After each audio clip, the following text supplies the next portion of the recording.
Hi friends, this is Krish. Today we are going to learn psychology concept.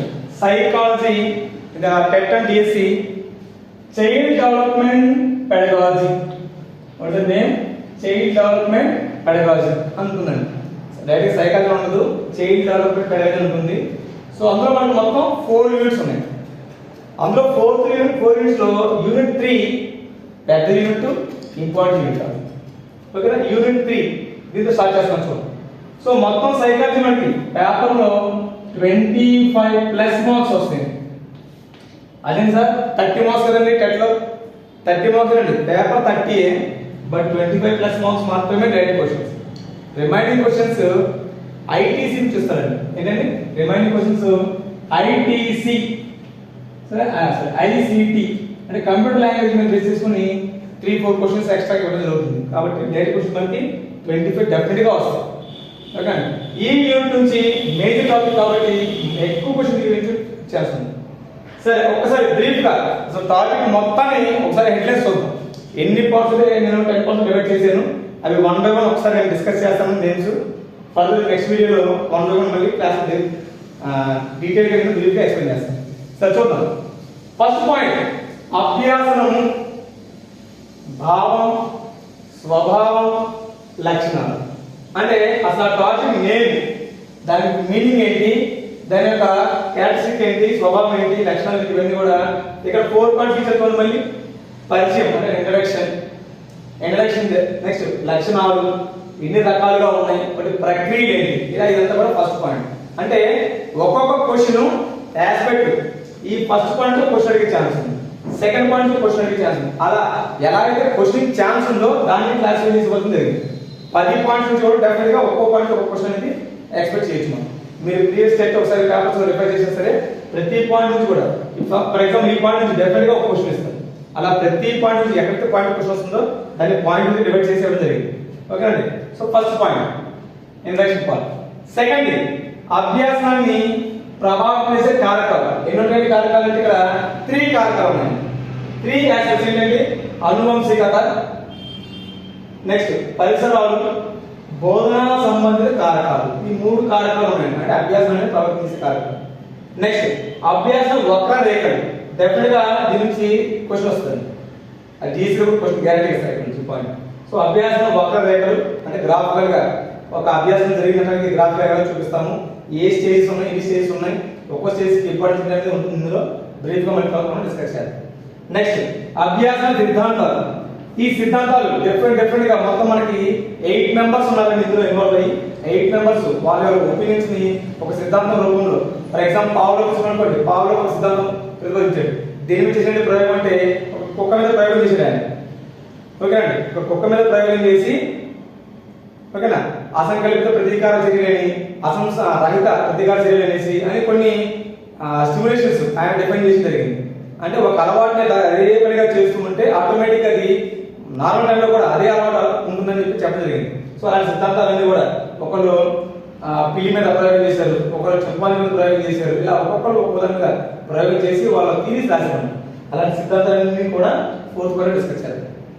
Next 5th point. ఈ point చాలా important మనకి ఇక్కడే కాదు, ఓకేనా, మెథడాలజీలో కూడా మళ్ళీ మ్యాథ్స్, సైన్స్, సోషల్, తెలుగు అన్ని మెథడాలజీలో కూడా మళ్ళీ పాయింట్ ఉంటుందండి.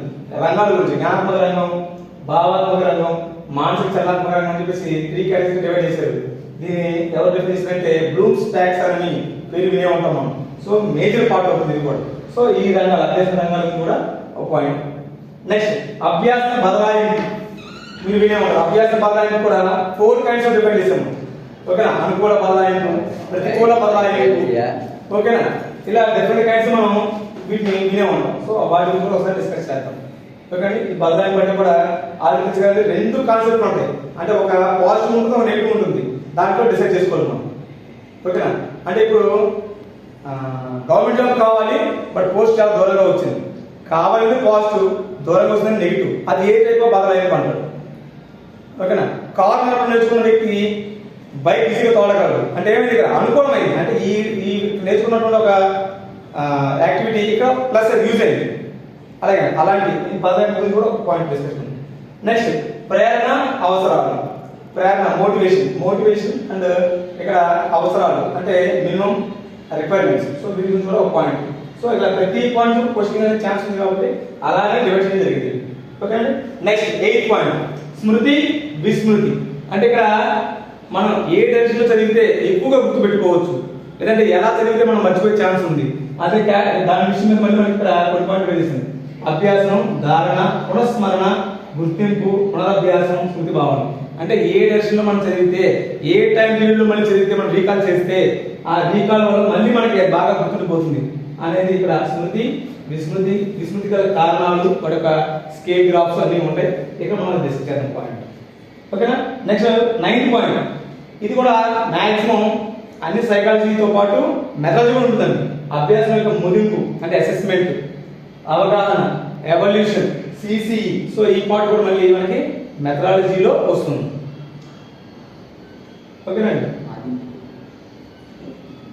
Okay right. Okay next last thing అండి.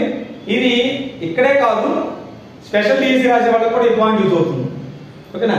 ప్రత్యేక అవసరాలుగా శిశువు విద్య అంటే ఫిజికల్లీ డిజేబుల్ కానీ విజువల్లీ మెంటల్లీ డిజేబుల్ పర్సన్ ఉంటాయి, వాళ్ళకు కూడా ఎలాంటి ఎడ్యుకేషన్ ఉంటుంది, వాళ్ళకి ఎడ్యుకేషన్ ఉన్న తీసుకొచ్చినటువంటి యాక్ట్స్ ఏంటి. ఓకేనా. సపోజ్ వినికిడి లోపం ఉంది, ఎంతకంటే తక్కువ డిస్బుల్ ఉన్న వాళ్ళని వినికిడి లోపంగా చెప్తారు, తీవ్రమైన వినికిడి లోపం ఎవరు ఉన్నారు, స్వల్ప వినికిడి లోపం ఉన్న వాళ్ళు ఎవరు. సో వీళ్ళ క్లాసిఫికేషన్ కానీ ఇలా ప్రతిదీ కూడా మళ్ళీ ఇందులో ఉంటుంది. స్పెషల్ డీసీ వాళ్ళకి కూడా అది ఒక 10 మార్క్స్ పేపర్, ఒక్కటే 10 మార్క్స్ పేపర్, 10 మార్క్స్ వస్తే వాళ్ళకి. నార్మల్ డీసీ వాళ్ళకి అయితే 1 or 2 క్వశ్చన్ ఛాన్స్ ఉంది. సో ఇందులో ఇంట్రడక్షన్ పార్ట్, బుద్ధిమాంద్యులు, అభ్యాస వైకల్యాలు, డిస్లైకియా అంటే ఏంటి, డిస్కాలిక్యులియా అంటే ఏంటి, డిస్గ్రాఫియా అంటే ఏంటి. సో అలా అన్నమాట అభ్యాస వైకల్యాలు. అలాగే దృష్టి వైకల్యం, శ్రవణ వైకల్యం, చలన వైకల్యం, అలాగే ప్రతిభావం. అంటే ఎక్కడ స్టార్ట్ అయ్యామంటే బుద్ధిమంతుల దగ్గర నుంచి మనం ఇక్కడ దాకా వస్తాం అనమాట. అంటే లో లెవెల్ నుంచి హై లెవెల్ వరకు ప్రతిభావంతులు, ఇంటెలిజెన్స్ వాళ్ళలో ఉన్నటువంటి వేరియేషన్స్ ని బేస్ చేసుకొని ఒక పాయింట్ ఇక్కడ మళ్ళీ ఇవ్వడం జరిగింది. సో ఓవరాల్ గా ఈ యూనిట్ మొత్తం 10 పాయింట్స్ క్లాస్ చేసాము. ప్రతి పాయింట్ నుంచి క్లాస్ చేయడం క్వశ్చన్స్ ఛాన్స్ ఉంది. మీరు ఒకసారి ప్రీవియస్ పేపర్స్ రిఫర్ చేసుకోండి, ప్రతి పాయింట్ క్వశ్చన్ ఉందో లేదో ఒకసారి అర్థం చేసుకోండి. ఓకే అండి. నెక్స్ట్ వీడియోలో మనం 1 by 1 టాపిక్ ని డిస్కస్ చేద్దాం brief. Okay have a scene. Thank you.